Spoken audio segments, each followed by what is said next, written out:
Jimmy, on est habitué de parler avec toi, mais là, on va parler avec ta conjointe. C'est bon. Manon, l'auteur de ce livre-là, Survivre ou s'adapter.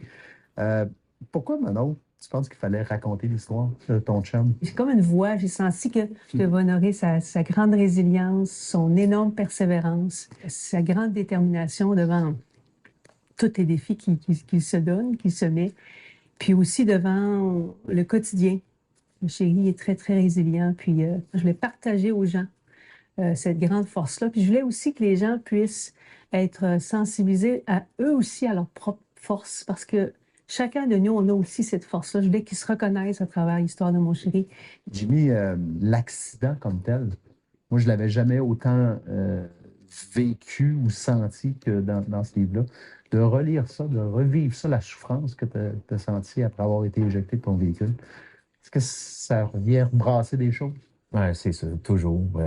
À chaque fois que tu revis le moment présent, puis comment que je me sentais à ce moment-là, quand j'avais mes vertèbres de cassées, mes côtes, mes poumons perforés, puis après, mais juste le fait d'embarquer dans un fauteuil roulant pour la première fois de ta vie, puis de te faire pousser. Je vais toujours m'en rappeler, on était à l'Enfant Jésus, puis chaque petite dalle me faisait mal, puis j'avais peur.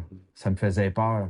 J'avais vraiment mal. Quand je me replonge à ce moment-là, c'est sûr que ça, ça vient me chercher, hein. Il y a une différence entre accepter puis s'adapter. Oui, vivre une épreuve comme la sienne, c'est impensable de dire, ben moi, j'accepte de plus marcher, j'accepte de plus sentir le bas de mon corps. Tu peux t'adapter dans ta nouvelle situation en prenant les choix. Bon, OK, là, je suis comme ça, je fais quoi avec? Puis même encore aujourd'hui, tu t'es adapté, mais tu l'acceptes pas.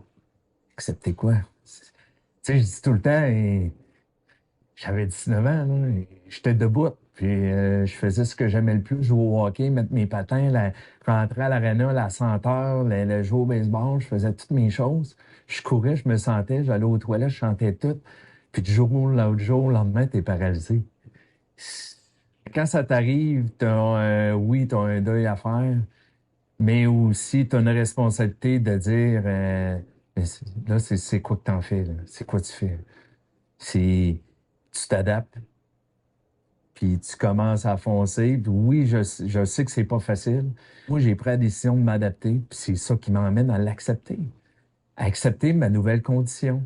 Puis c'est quand même une nouvelle vie pour moi parce que c'est de recommencer au début, là, et juste le fait de m'avoir une planche pour me transférer pour aller à la toilette, de commencer vraiment à t'adapter, la vision du monde envers toi, toi, ta vision envers le monde, parce que là, tu es tout le temps assis, tu sais. Regarde les gens comme ça. Ah, c'est ça. Tu sais, il y a plein de choses, mais à chaque jour, tu avances, puis tu vas chercher une confiance tranquillement en soi, là. C'est sans tabou, puis il y a une portion là-dedans que vous abordez qui est quand même étonnante, la vie intime, la vie sexuelle, vous êtes un couple. Pourquoi, Manon, il fallait, parce que probablement que les gens se posent toujours la question, là, puis vous avez décidé de l'aborder dans le livre? Bien, pour moi, c'est important pour les gens qui peuvent être dans la même situation que mon amour, qui ont un handicap quelconque, de montrer aux gens que on peut vivre très épanoui. Donc ça, c'était une des priorités. C'est pour ça qu'on a choisi d'en parler dans le livre. Puis si tu avais eu un Jimmy Pelletier quand tu avais 19-20 ans, là, puis que tu t'inquiète de ça, là. Si tu avais eu un Jimmy Pelletier avec une Manon Bélanger qui, à l'époque, t'aurait expliqué non. Sais-tu quoi, tu vas quand même avoir une vie sexuelle épanouie, tu vas quand même être bien. Est-ce que ça aurait rendu ce passage-là un petit peu plus facile? Ben, c'est sûr qu'au début, oui, ça aurait pu m'assurer, mais ça n'a pas été le cas. Quand j'étais au centre François Charon, j'avais rencontré quelqu'un dans un couloir, puis il avait venu me voir, puis il était vraiment négatif, le monsieur, puis ça, je vous en parle, puis ça vient me chercher. J'avais retourné à ma chambre, puis tu sais, j'en pleurais, non. Je me disais, non, ça n'a pas de bon sens. Mais oui, Si j'aurais rencontré quelqu'un à ce moment-là, puis il aurait pris le temps de m'expliquer ce quoi que ça en est, puis me rassurer, mais j'aurais eu une autre vision. Vous pouvez aider beaucoup de personnes qui peut-être se retrouvent dans votre situation. Je vous emmène à la fin. Puis je sais qu'il ne faut pas trop en parler. Comme si les randonnées de Jimmy Pelletier, c'était pas assez, comme si la traversée du Canada, c'était pas assez, comme si l'ascension du Kilimanjaro, c'était pas assez. Tout est détaillé dans le livre. Vous vous lancez dans l'ultime projet, probablement qu'il y en aura d'autres après. Vous allez où, là? Vous faites quoi? On va faire une petite promenade autour du monde, je crois.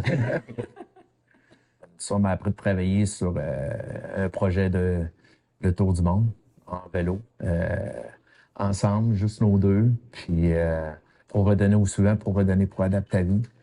Je suis ambassadeur pour Adaptavie, puis pour moi, pour nous, hein, c'est important de pouvoir redonner au suivant. Puis j'ai traversé le Canada, monté le Kilimanjaro, mais là, on va aller cogner plus haut encore. Ben, merci beaucoup à vous deux. Merci Manon d'avoir écrit ce livre-là, Survivre ou s'adapter.